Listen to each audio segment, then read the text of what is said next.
बांग्लादेश के लोग दशकों में हुए सबसे अहम संसदीय चुनावों में से एक के लिए देश भर के मतदान केंद्रों पर अपना वोट डालने के लिए कतार में लग रहे हैं। 2024 में शेख हसीना को सत्ता से बेदखल करने वाले छात्रों की अगुवाई में हुए विद्रोह के बाद देश में ये पहला चुनाव है।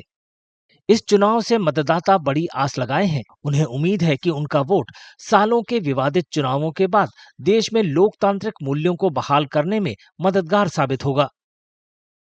The whole Bangladesh is buzzing. The whole Bangladesh is excited. Really looking forward to this election. Around 30% people never voted before. So for the young crowd, this is really a big day. Everybody is looking forward to this, and we hope everything will go peacefully at the end of the day. And what are your expectations? Expectation: the result should be out without any delay, on time. We don't expect any hassle any kind of hassles. Whoever wins, we appreciate whoever wins. इस चुनाव में BNP यानी Bangladesh nationalist party और देश की सबसे बड़ी इस्लामी party जमाते इस्लामी की अगुवाई वाले 11 दलों के गठबंधन के बीच टक्कर मानी जा रही है।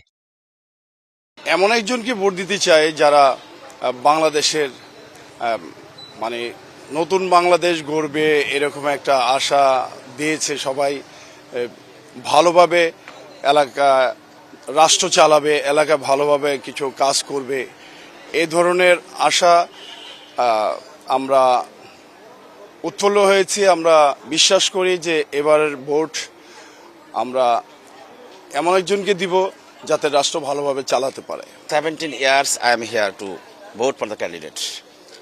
17 years I couldn't. But thanks to Allah, this is the great chance for me and for the nation. Nation will celebrate, enjoy, and we want free, fair and incredible elections. Bangladesh की संसद को जातीय संसद कहते हैं और इसमें 350 सदस्य होते हैं। संसद में 300 सदस्य सीधे क्षेत्रीय निर्वाचन क्षेत्रों से चुने जाते हैं, जबकि 50 सीटें महिलाओं के लिए आरक्षित हैं, जिन्हें चुने गए सदस्य आनुपातिक प्रतिनिधित्व के माध्यम से चुनते हैं। 299 निर्वाचन क्षेत्रों में चुनाव हो रहा है, जबकि एक सीट पर मतदान को उम्मीदवार की मौत की वजह से टाल दिया गया है। चुनाव first past the post system के तहत होते हैं। इस चुनावी प्रणाली में निर्वाचन क्षेत्र में सबसे ज्यादा वोट पाने वाला उम्मीदवार जीतता है। भारत की तरह ही बांग्लादेश के सांसद का भी कार्यकाल 5 साल का होता है।